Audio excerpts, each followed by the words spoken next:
पूरा सिस्टम पढ़ना है। तो भारत में नदी तंत्र एक बारी से समझो। भारत में नदियों का प्रकार जो है भारत में वो दो प्रकार का। अब इसे थोड़ा सा व्यवहारिक भाषा में ऐसे समझना है। जैसे मान लेते हैं ये कमरा पहले ऐसे नहीं था, आप लोग पहले भी यहां आते थे और ना ये दीवार थी, ना ये दीवार थी, ना ये दीवार थी, ऐसा कुछ नहीं था। चारों तरफ से उतरने का दाव था, जिसका जैसा मन कर रहा है उतर जा रहा है, जिसका जैसा मन कर रहा है वैसा चढ़ जा रहा है, ऐसे समझना है। तो कोई सड़क से चाह रहा है कि हम सीढ़ी से आए, कोनो देखा इधर से दाव है, चढ़ गया, फिर इधर से उतर गया, कोई दिक्कत नहीं है। अचानक फिर क्या हुआ, दीवाल वाल लग गई। अब दीवाल जब लग गई तो फिर एक रास्ता मिला हमें जाने के लिए। अब इसी में दो प्रकार के लोग हुए। एक वे लोग हुए जो सोचे कि हाँ ठीक है, यहाँ रास्ता है, हम इधर से ही निकल लेते हैं, मतलब जहां दाव मिला हम उधर से निकल लिए। दूसरे कुछ जिद्दी टाइप के लोग, उन्होंने कहा नहीं भैया, हम तो इधर से आते थे, हम जाएंगे इधर से ही, और अगर जो इधर से वो गए तो जाहिर सी बात है ये मामला सुरक्षित तो नहीं रहेगा, ये टूटेगा कि नहीं टूटेगा, पक्का टूटेगा। नदियों का नेचर पूरे भारत में कुछ ऐसा ही है। कुछ ऐसी नदियां हैं हमारे यहां जो जैसे उन्हें दाव मिला बस उसी तरीके से वो चलने लगी, कि दीवार बन गई, उधर से रास्ता मिला तो उधर जाने लगी। लेकिन कुछ ऐसी नदियां हैं जो उस टाइप की जिद्दी प्रकार की, तुम बनाया करो हम काटा करेंगे, दीवार बनाओगे हम इसे तोड़ के जाएंगे, ज्यादा बनाओगे पूरा घर तोड़ देंगे, लेकिन जाना हमें उसी रास्ते से है, इस टाइप की बात। तो पहले टाइप की कुछ ऐसी नदियां हमारे यहां हैं जो कभी सीक्वेंस को फॉलो ही नहीं करती।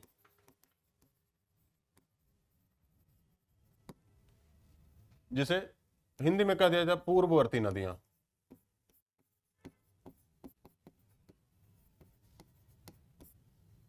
क्या हो रहा भाई?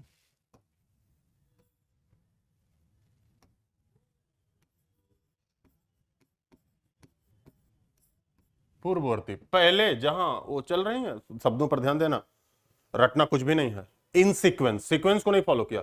अगर जो दरवाजे से आप जा रहे हैं तो आप सीक्वेंस को फॉलो कर रहे हैं, और अगर जो दरवाजे से नहीं जा रहे हैं, जहां से पहले आ रहे थे उधर से ही जा रहे हैं, अपने पहले रास्ते से जा रहे हैं, तो इसे क्या आपको बोल दिया गया, पूर्ववर्ती, इन सीक्वेंस। और अगर जो आप दरवाजे से जा रहे हैं तो वो क्या हो गया बेटा,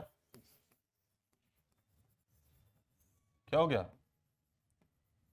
हिंदी में आप इसे लिख सकते हो क्या, अनुवर्ती। कैसी नदियां, अनुवर्ती। दो टाइप हुआ। फिर देखो, इन सीक्वेंस रिवर, जितनी भी इन सीक्वेंस रिवर हैं, मैक्सिमम रिवर का जो ओरिजिन है,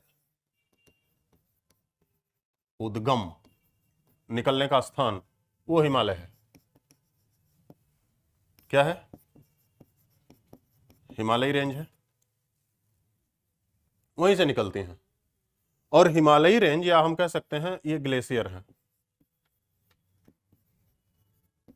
ग्लेशियर ऑफ हिमालय, हिमालय के ग्लेशियर से निकलती हैं जितनी भी इन सीक्वेंस रिवर हैं। इसी कारण इन नदियों को नाम भी दे दिया जाता है हिमालयन रिवर।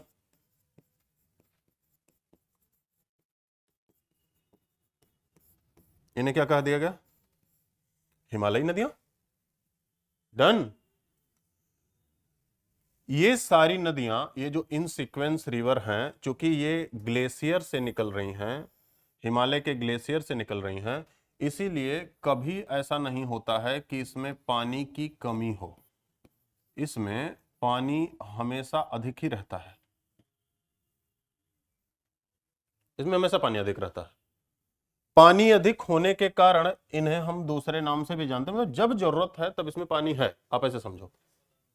इस समय जरूरत नहीं है। बहुत लोग टारगेट पे हैं कि संक्रांति कैसे बच जाए, नहीं तो फिर बाद में ही नहाना है, इस टाइम ऐसे टारगेट पे हैं। अच्छा, तो उसमें उसमें कुछ हमारे मित्र भी शामिल हैं कि जब हम लोग नहाने की कोशिश करते तो कहते इतना जरूरी है नहाना, क्या जरूरत है, तो कुछ लोग जल संरक्षण को अवार्ड मिलना चाहिए, राजेंद्र सिंह जैसा। तो, तो कुछ लोग ऐसे हैं कि भाई वो टारगेट पे हैं कि संक्रांति अगर जो पार लग जाए, संयोग बस अगर जो घर नहीं गए तो पार लग भी सकता है, कि वो छठ को नहाए थे और फिर कोशिश हो रही है कि जब सरस्वती पूजन हो तभी नहाया जाए। तो भाई जरूरत भी नहीं है, वैसे भी हम फसल कौन सी उगा रहे हैं, गेहूं की, एक बार सींचो काम हो जाए। तो ज्यादा जरूरत है नहीं पानी की इस समय। तो अगर जो पानी ज्यादा भी हो कम हो तो फर्क नहीं पड़ता, और जब जरूरत होती है अप्रैल मई जून में जरूरत पड़ेगी तो ठीक है, तब ग्लेशियर पिघलने लगेंगे, फिर पानी आ जाएगा। और फिर एक बार जरूरत पड़ेगी धान के सीजन में, जुलाई अगस्त इन सबों में, तब तक तो मानसून आ जाएगा, तो पानी आ ही जाएगा। मतलब पानी की कमी इसमें है नहीं। और जब पानी की कमी नहीं है तो ये सारी नदियां जो हिमालय से निकल रही हैं, इन्हें इन्हें बोल दिया जाता है ये पेरिनियल है।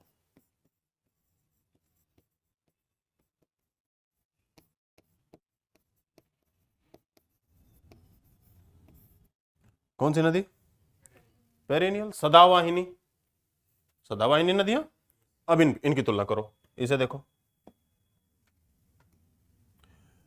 इन सीक्वेंस जो रिवर हैं इनका जो ओरिजिन है ये है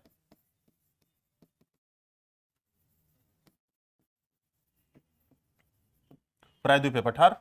अब इन शब्दों से तो आप कोई डर नहीं है, पेनिनसुला प्लेटू ये सब ख्याल है। तो इनका जो ओरिजिन है प्रायद्वीप का पठार है। प्रायद्वीप का पठार अगर जो इनका ओरिजिन है तो इसी कारण से इसे पेनिनसुला रिवर भी कह दो।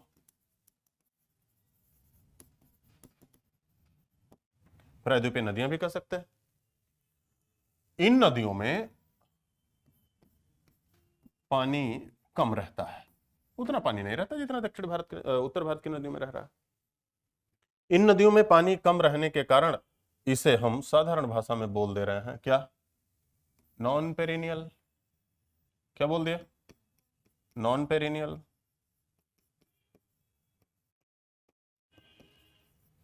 या हम हिंदी में लिख देते हैं मौसमी नदियां, मतलब मौसम में ही इनमें पानी रहता है, नॉन पेरिनियल रिवर। क्योंकि ये नदियां, ये जो पेरिनियल रिवर हैं, ये नदियां उत्तर भारत पूरा हिमालय से निकल रही हैं, इसीलिए इसे कहीं कहीं आपको लिखा हुआ मिल जाएगा उत्तर भारत की नदियां।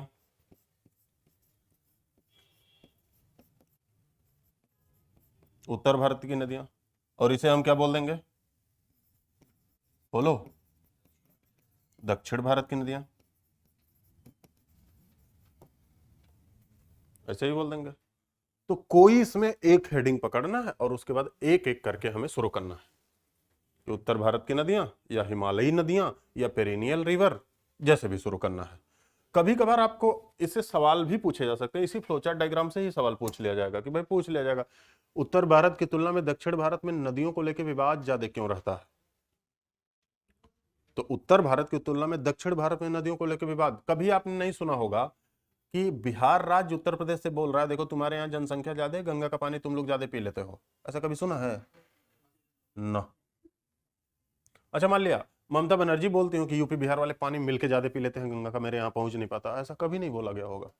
क्योंकि गंगा नहीं, वो समुंदर जैसा दिखती है, एक बार देखे तो कोई आसपास कुछ दिखता ही नहीं, इतना पानी है, कभी कमी नहीं होती। लेकिन कावेरी के लिए आपने तमिलनाडु कर्नाटक में हिंसा भी सुनी होगी कि ट्रकों को जलाया जा रहा है, कावेरी नदी का विवाद है, सुप्रीम कोर्ट में तमाम केसेस भी सुने होंगे।